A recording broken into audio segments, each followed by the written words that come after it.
pang mga issues. Ano pa ba yung isa pang topic natin? Tingnan natin yung mga na-save natin. Naku po. Itong issue patungkol naman kay Conti. Oo, itong pagsisinungaling ni Conti na ito ang problema, mga bossing, sa yung mga naninira sa mga Duterte, and ito ang problema sa mga mainstream media. Tingnan ninyo, si NBI Director Santiago, he's coming after sa mga vloggers na naglalabas ng mga peking balita, di umano. Meron na daw siyang at least 4 na vloggers na pinapahunting ngayon dahil daw in-splice or chinap-chap daw yung kanyang speech or yung kanyang interview patungkol doon sa OFW remittance.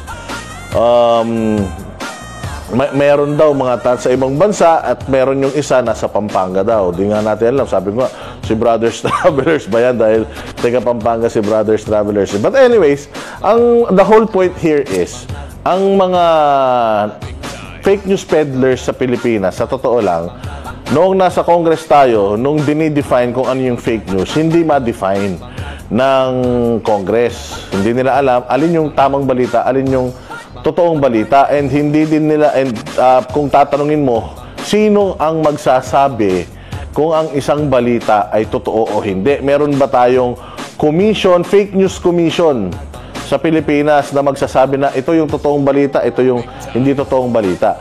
The reason why meron ng mga fact checkers sa Facebook is because yun na nga yung check and balances na itinalaga ng Facebook na merong human intervention. Kasi dati, AI lang talaga. Ngayon, meron ng human intervention. Ang nakakainis pa nga, yung intervention na human, yung mga, ano pa, yung mga anti-Duterte / mga left-leaning pa. Andiyan dyan yung Rappler, yung sila Helen Tordesillas. O, diba? So, yan yung sinasabi natin na, mga yan, galit yan sa mga Duterte. Kaya nga kapag ang mga pro-Duterte vloggers nagkaroon ng mga violations, talagang lintik, take down talaga ang channel Pero hindi naman tayo nagre-reklamo, yun talaga ang sistema Pero you will go after these people na nagre-react lang sa mga balita na hindi mo alam kung sila talaga yung nag-splice ng balita, nag-chop-chop ng balita. Pero sa pagkakaalam natin, etong mga nagko-comment sa social media, sila po yung mga, ayun nga, nagpapahayag lang ng kanilang 2 cents dito sa issue na to. So yun ang tina-target nila. Samantalang, ang mga fake news peddlers nasa gobyerno mismo. Unang-una, si Pangulong Marcos. Yan ang pinuno ng fake news. Anong sabi niya? Meron daw flood control project. Ano nangyari sa flood control project? Kinaumagahan, binaha tayo. Nung tinignan natin yung flood control project, 1.4 billion per day pala ang ginagastos natin dyan. And yet, ganito. Tapos ano pa yung mga fake news niya dyan sa KOJC? Nung pumasok ang mga kapulisan dyan, anong sinabi nila? Wala daw baril, wala daw tear gas, wala daw human rights violations. Samantalang napakarami naman nating nakitang human rights violations. Ang NBI and ang media hindi kino-correct iyon. 20 pesos na kilo ng bigas, pinangako, hanggang ngayon wala pa. Well, hindi naman yun balita, yun ay ipinangako. Pero, ganun pa rin. Peke pa din, hindi pa rin totoo. Hindi ba? So, okay, sige, ano natin yun? Alisin natin yun. Itong PNP natin, just recently, sinabi nitong yung babaeng Epal na general, yung Maynunal, yung naparangalan dahil gumawa ng kasamaan. Etong si Jean Fajardo, Jean Domingo, ano yun reporter ng SM na yun, magaling yun. Jean Fajardo. Itong buwisit na ito, sinabi niya na ayun na nga daw na meron na daw mga incidents of kidnapping sa Pilipinas. Ang DOJ magtatayo o magbubuo ng anti-kidnapping team, task force sa NBI. Tapos biglang nagsalita itong PNP chief natin at sinasabi na hindi totoo yung mga bali-balita, hindi daw totoo na mayroong kidnapping. So kanino tayo maniniwala? Sa kanya o kay Jean Fajardo o kay Boying Rimulya? Bakit magtatayo si Boying Rimulya ng task force na anti-kidnapping? Bakit nag-press con si Jin Domingo na meron ng at least 13 incidents of kidnapping sa Pilipinas? Tapos, eto naman, si Marbil, sinasabi niya na wala. At hahabulin din daw ng PNP yung mga nagpapakalat ng fake news tungkol daw sa mga nangyayari sa bayan natin. Anak ng tinapay naman talaga. So, anong klase ito? Hindi ba, pagka meron kayong mali, hindi na kayo pwedeng sitahin, harap-harapan sa Senate. Tinatanong si General Torre ng Senate, nakita natin, harap-harapan nagsinungaling. Sabi niya, hindi daw si Pangulong Duterte yung kakalad ka rin niya, si Medial Dea daw. Ang linaw-linaw naman na ang sinasabihan niya talagang kakalad ka rin, kahit matanda na yan, si Pangulong Duterte. Pero nagsinungaling. Si John Vic Rimulya, hindi ba fake news? Kasinungalingan. Under oath, nagsinungaling. Anong sabi ni Secretary Rimulya ng DILG? Wala daw mastermind. Pero doon sa mga interviews niya, sa mga television, poging-pogi pa siya, talagang sinabi niya na meron. And then, walang mastermind. Hindi nila binabanggit kung sino yung nag-utos sa kanila na kahit na walang due process, dalhin ito si Pangulong Duterte sa The Hague. Hindi ba? Ito pang isang fake news peddler. Si Claire Castro. Mababa. Hindi daw sila naniniwala sa pagtaas ng bilang ng krimen sa Pilipinas. Kasi daw pag lumalabas naman daw siya, wala naman daw siya nakikitang nagsasaksakan. Kapag pumupunta naman daw siya sa palengke, wala naman daw siyang nakikitang naiis na tiyan. So parang ang sinasabi nitong tanga na yusek natin dyan sa PCO, ang krimen, magiging krimen lamang kapag nakita niya. So hanggat walang nakikita itong tatanga-tanga na ito, para sa kanya, hindi krimen yun. Anong klase yan? Hindi ba? So anong klaseng mga nasa gobyerno meron tayo? Ganito katatanga, ganito ka loko-loko, ganito ka sinungaling. Tapos you are going after the vloggers, you are going after regular citizens na nagpapahayag lang ng kanilang sentimiento at ng kanilang reaksyon patungkol sa kapalpakan nitong mga nasa gobyernong ito. Ito si Claire Castro, after interview na pumapalpak ito. Siyempre, ikaw, pinapasweldo mo yung hinayupak na yan, pwede mong sitahin kung ano yung mga kabalbalan yan. O hindi ba? So parang sinasabi pa nga niya doon sa interview niya kay Ted Filon na kasi daw ang media ang ipinapalabas lang yung pangit. Kaya daw ang perception ngayon ng tao is pangit yung nangyayari sa bayang Pilipinas. Wala naman daw pinapalabas ang mga mainstream media na mga gandang nangyayari sa Pilipinas. Well, Claire Castro, unang-una sa lahat, kung merong tao na dapat na naglalabas ng mga magagandang ginawa ng gobyernong ito sa Pilipinas, dapat ikaw yun. Trabaho mo yun as PCO, USEC, yung maglabas ng mga programa ng Pangulo na na-accomplish niya, mga ipinapangako niya, ano na ba, nasan na ba tayo dito sa mga ipinapangako ng presidente natin, lalong-lalo na, malapit na naman mag-SONA. Nagawa na ba niya yung mga ipinangako niya nung nakaraang 2 SONA, nakaraang 3 SONA, hindi ba? So, yun ang trabaho talaga ng isang PCO USEC. Pero, anong ginagawa ng PCO natin? Walang katapusang puros sagot lang sa mga Duterte. Walang katapusang puro depensa lang sa Pangulo. Ito daw survey na ito. Hindi daw sila naniniwala na ang survey ay mababa. Dahil daw, lahat naman daw ng ginawa ng Pangulo, naayon naman daw sa batas. Hindi naman lahat ng naayon sa batas, gusto ng taong bayan. Pwede namang meron pang ibang paraan na naayon din sa batas na pasok sa panlasa ng taong bayan. Bakit hindi yun ang hanapin nila? So yan yung ilan sa mga kabalbalan, kagaguhan, katarantaduhan na ginagawa ng mga nasa gobyerno ngayon na gusto nila ang Pilipino manahimik, na gusto nila tayo ano lang tayo, stay put lang tayo, hindi tayo magre-react. Aba, hindi naman pwede yun.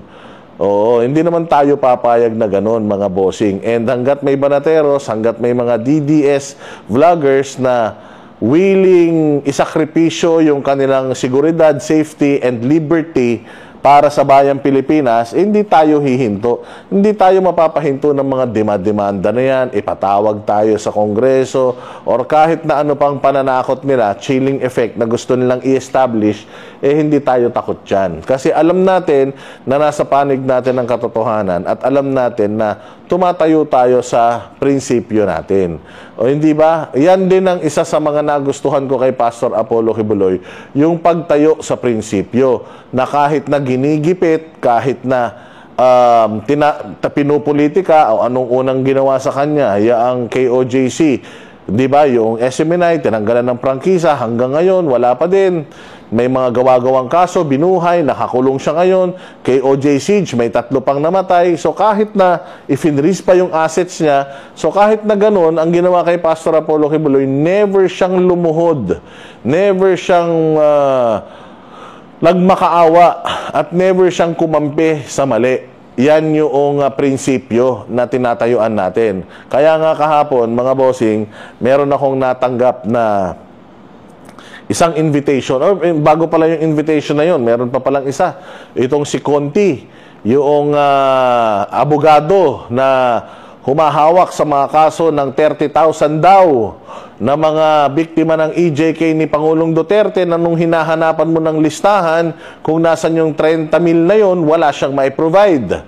At may mga sinasabi siya na ginigipit daw nitong si Attorney Kaufman etong mga testigo daw dito sa Pilipinas, at dininay daw ng ICC yung petition ni Kaufman, na ang ganda-ganda nung interview ni Kaufman.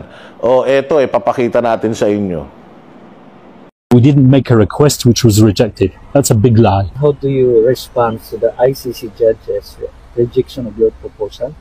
Do you believe it undermines the rights of the accused in any way? Well, this whole thing about the judges rejecting my proposal, that never happened.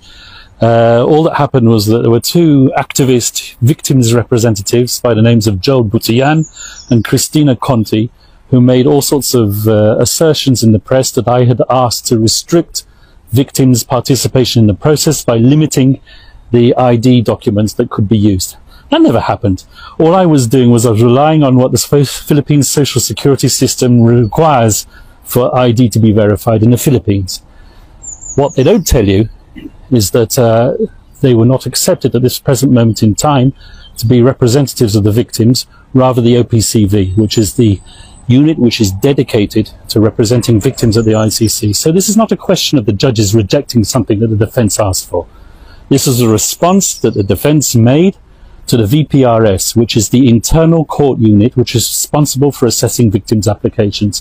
That's all we did. We made observations. We didn't make a request which was rejected. That's a big lie. Ayan, at makikita nyo dyan sa interview na yan ni Kaufman, anong sinasabi niya? Na itong si Conti, propagandista talaga, kasapakat nitong mga makakaliwa na ito. Yung mainstream media, anong pinalabas ng mainstream media? Ang mainstream media ba nag-confirm? Ang mainstream media ba kumbaga tumawag sa ICC? Or did they get the actual decision from ICC? Did they contact itong mga abogado ni Pangulong Duterte and ask, did they show us any proof na itong sinasabi ni Conti ay totoo? Wala kasi ang sinasabi ni Kaufman, hindi totoo yung sinasabi niya na hinihigpitan or something. Kung ano lang yung nire-require ng gobyerno nyo din dyan sa Pilipinas, yun lang din yung nire-require dito. At saka, ang magdidesisyon talaga dyan is korte. Pero ito ang hindi daw, ito daw ang hindi sinasabi or pinapaalam ni Conti, kasi kayabang-yabang ni Conti na siya daw ay ICC lawyer, etc., etc., and so on and so forth. Siya daw ang legal counsel netong mga biktima na ito and the likes. Ayun naman pala, hindi naman pala siya ina-acknowledge ng ICC na lead counsel netong mga biktimang ito na sinasabi niya itong 30,000 victims na sinasabi niya. Anong purpose ni Conti para magsinungaling siya sa taong bayan, lalong-lalo na sa mga Pilipino na pinagkakalat niya na siya ang legal counsel or lead counsel ng mga ito, samantalang hindi naman pala siya ina-acknowledge ng ICC. So ito ang dapat na ipaliwanag ni Conti kasi baka magdemanda na naman yan. Natatandaan ninyo noong nabisto yung fake news niya yung kay Aling Sheila, naglabasan yung mga kapitbahay ni Aling Sheila para anuhin siya, sitahin siya doon sa kanyang picture na yung anak pala niya nito ni Aling Sheila namatay 2024 lang, hanggang 2022 lang si Pangulong Duterte. Kung hindi pa nagsalita yung mga nakakakilala doon sa mga ipinapakitang picture netong mga kaliwang mga putang ina nito, di sana mukha tayong tanga pare-parehas, hindi natin alam na ginugoyo na pala talaga tayo nitong mga propagandistang makakaliwa na ito. Hindi ba? So, ayan ang nangyari, na-expose sila. Anong ginawa ni Conti? Nagpaawa, pumunta sa NBI. Gustong idemanda yung mga nambubuli daw doon sa kanilang mga testigo. Unang-una sa lahat, sino ba yung testigo? Hindi naman natin kilala yan. Nagbabase lang naman tayo doon sa mga kumakalat sa social media at mismong mga totoong tao na nagpapatunay na hindi ako yan. Buhay pa ako. Ba't nandiyan dyan yung picture ko? Ayang taong yan, hindi yan namatay sa ganito. Itong taong yan, hindi yan namatay sa ganito. Kilala ko yan. Talagang durobo yan. So, hindi ba? So, yan yung klase ng propaganda na ipinapakalat nitong mga gusto pang tumakbo sa gobyerno at tumatakbo itong party list representative. So, imagine, ngayon pa lang nagsisinungaling na ang mga animal, paano pa kapag ka nandiyan na sa gobyerno yan? Di puros kabalbalan, kahayupan at kasinungalingan ang gagawin yan. Di ba? Iboboto nyo pa ba yung mga party list na yan? Ang dapat na hinahabol ng NBI. Kung fake news at fake news lang, ayan, si Conti, harap-harapan, ilang beses na yan na babansagan na fake news dahil ang dami niyang statement, tapos hindi naman pala totoo. O hindi ba? Siya ang lead legal counsel, hindi naman pala totoo. So, paano natin pagkakatiwalaan yung mga ganitong klase ng mga tao? So, instead of nagfo-focus ang gobyerno sa mga vloggers dahil masyadong matatalino mga DDS vloggers, mas maganda gumawa kayo ng tama. Simple lang, gumawa kayo ng tama, naayon sa batas, hindi wag kayong magnakaw, wag kayong manloko ng tao, and then, ayan, pwede tayong magkasundo. Pero kung gusto nyo kaming patahimikin, tapos itutuloy-tuloy nyo pa rin yung mga kabalbalang ginagawa ninyo, abay, hindi na tayo papayag nun. Hindi na pwede yun. Oo. Ano na yun? Pass na tayo doon. So, NBI, Police, and Malacanang, I suggest, umano kayo, ayusin ninyo yung inyong mga trabaho para hindi kayo nasisita ng taong bayan. Kasi kung maganda ang ginagawa ninyo, I am sure yung taong bayan will rally behind you. O hindi ba? So, ayan po, yung tungkol sa mga fake news ng mga kupal na yan. Kami ang boses ng masa, hindi natatakot. Katotohanan lang, di kami nalulunod. Walang bahid ng sismis, lahat ay totoo. Kahit sino ka pa, pag mali ka babanatan ka. Walang pinipili kulay, wala kaming kinikilingan. Basta para sa bayan, kami lalaban.